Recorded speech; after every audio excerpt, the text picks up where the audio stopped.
Hello everyone, welcome back. We would like to write a program that adds a new key value pair to an existing dictionary and prints the updated dictionary. Here I'm having a dictionary called student. It has two keys, name and grade, and two values, Emma and A.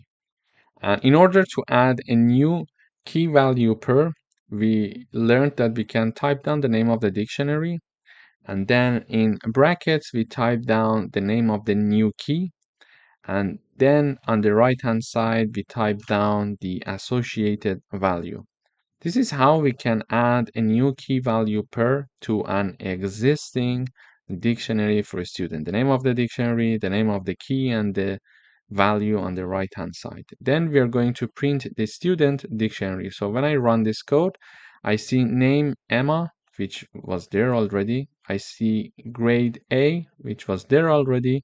And we see subject math, which is something that we added here. So subject and math. So our new dictionary looks like this now. Subject, then it's having the math as its associated value. Thank you for watching.